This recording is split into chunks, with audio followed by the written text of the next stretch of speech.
Let's explore why the Americans with Disabilities Act matters. The ADA is more than a legal requirement. It's a commitment to fairness, dignity, and inclusion. It ensures that individuals with disabilities can access the same opportunities as everyone else. For us in the public and nonprofit sectors, it also reflects our mission to serve equitably and represent our diverse communities.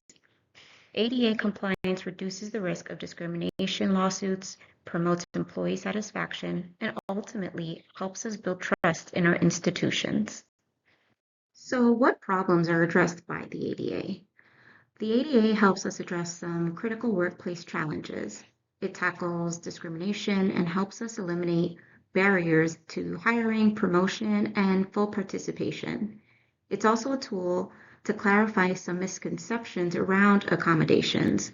Too often, our misunderstandings prevent organizations from tapping into really qualified talent.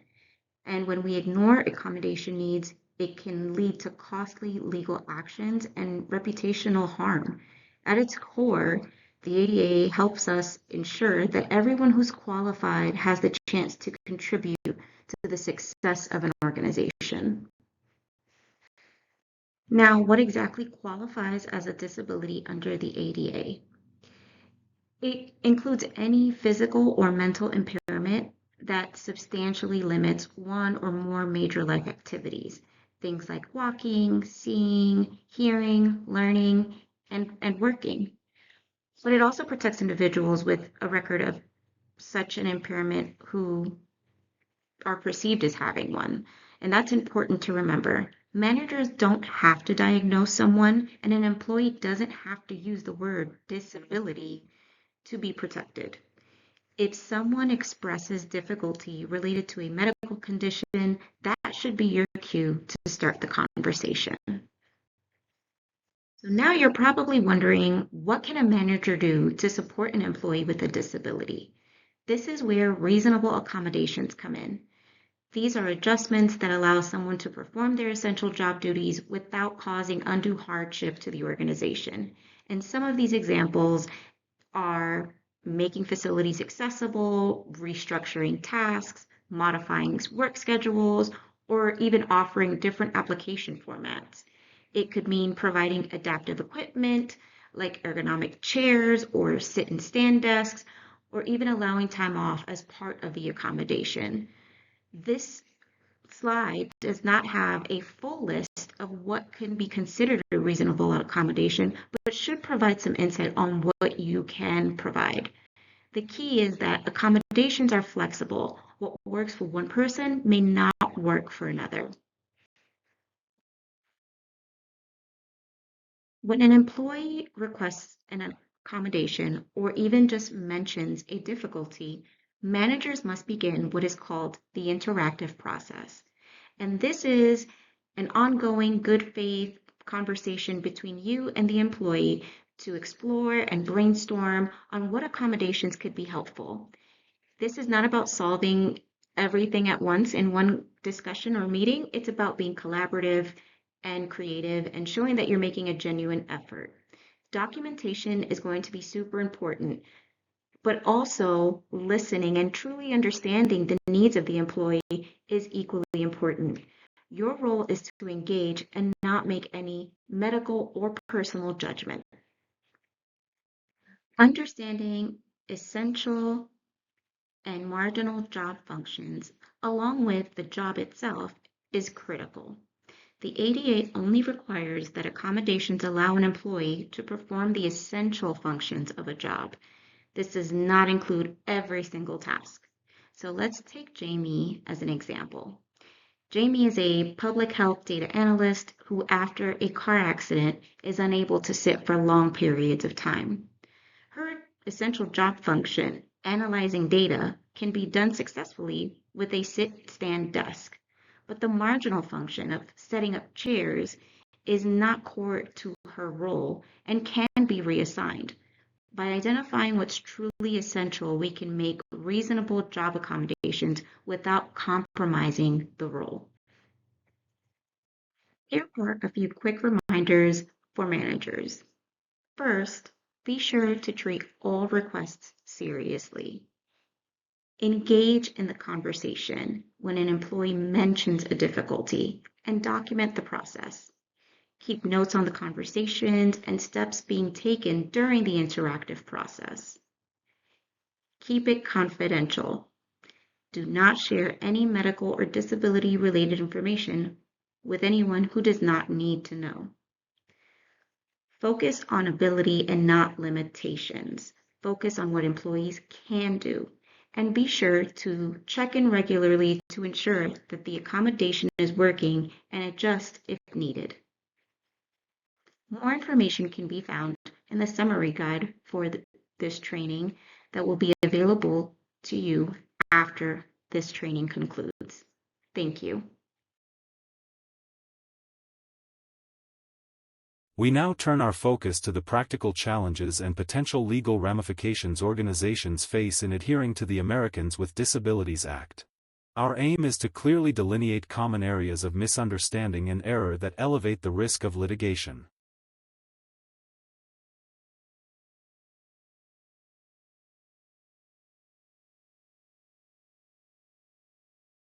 Subsequently, we will outline a framework of professional strategies and best practices to enhance your organization's compliance and cultivate a more inclusive work environment.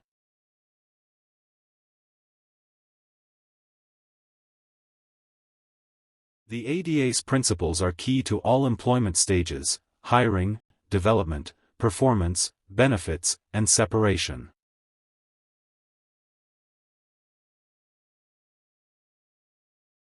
Understanding this broad application is vital for legal compliance and inclusion.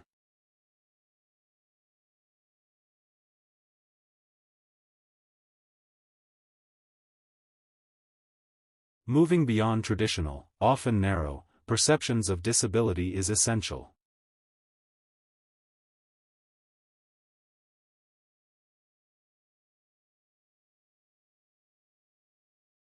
As the World Health Organization accurately states, disability is a complex interplay between an individual's condition and societal factors. ADA compliance means workplace accessibility and inclusion across hiring, physical spaces, and job roles. This requires reasonable accommodations and non-discrimination for everyone. For effective ADA compliance, understand how someone works, not just their diagnosis. Therefore, the primary consideration should be the functional limitations experienced by the individual in performing major life activities, including but not limited to sensory, cognitive, and interactive functions.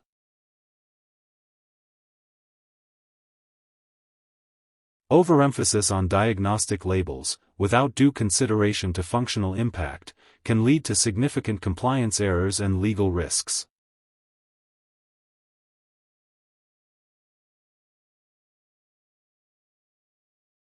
It is essential to have a comprehensive understanding that the spectrum of disabilities protected under the ADA extends beyond those with visible manifestations.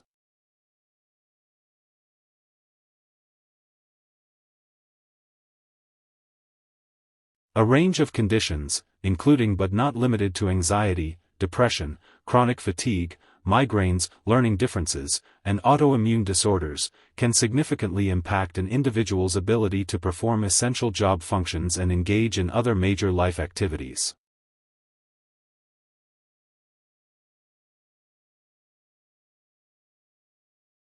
Dismissing these conditions due to their lack of visual indicators can result in findings of discrimination and a failure to meet accommodation obligations. It's important to remember that some health conditions don't affect people in the same way all the time. Think of conditions that have good days and bad days. When we're reconsidering how to support an employee with a disability, the ADA tells us to look at how the condition could limit them, even if they aren't having a bad day right now. If we only focus on their good days, We might miss what they really need to do their job well, and that can cause problems for everyone.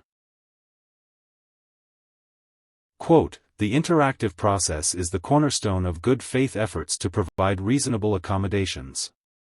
Breuer, S. M., 2000. It is imperative for HR professionals to recognize the interactive process as a core requirement. For ADA compliance, a point strongly supported by scholarly work such as Breuer's. Stop guessing, start talking. Huge roadblock alert. Failing to genuinely listen to and value the employee's input is a dead end. They are the ultimate experts on their own limitations and what tools or adjustments might actually help them succeed. Time is a critical resource. Unreasonable delays in providing effective accommodations can severely impact an employee's ability to perform their job and can be viewed by the courts as a de facto denial of accommodation. Procrastination here is like letting your health bar run down to zero. You're setting yourself up for failure, legally speaking. Undue hardship isn't just about the upfront cost. Courts look at your whole financial picture, size, resources, impact. Word of warning: vague claims of disruption or lowered morale won't fly in court.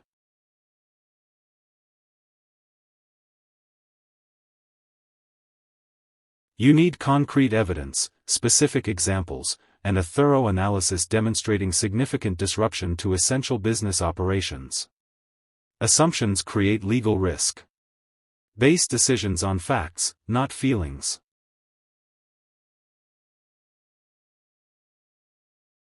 Maintaining the confidentiality of employee medical information is a critical legal obligation.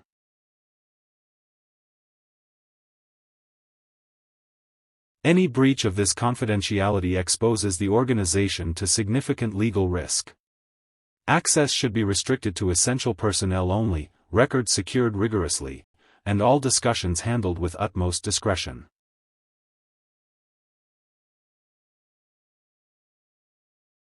Think need to know, and nothing more. Only individuals directly involved in facilitating the accommodation should have access to sensitive medical details. Casual water cooler talk or sharing information out of well-intentioned curiosity is a major data breach waiting to happen, and a direct violation of the ADA's confidentiality rules.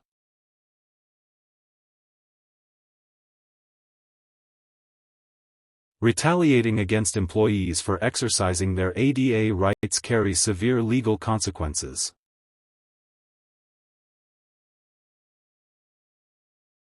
Any adverse action, such as negative evaluations, demotions, exclusion, or termination, following an accommodation request or discrimination report is strictly prohibited. Such actions expose the organization to significant legal liability and potential penalties. Don't think you can get away with subtle sabotage. Even seemingly minor negative actions that occur after an accommodation request can be perceived as retaliation. Courts look at the totality of the circumstances.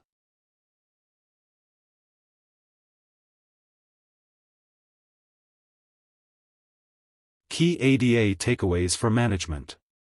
Prioritize comprehensive and frequent training for HR, supervisors, and managers on ADA principles and accommodation processes. Equip managers to recognize and appropriately respond to accommodation requests using a clear, formal procedure. Strictly limit the sharing of employee medical information to a need-to-know basis.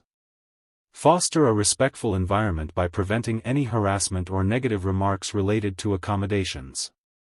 Establish and communicate a clear reasonable accommodation policy to all employees.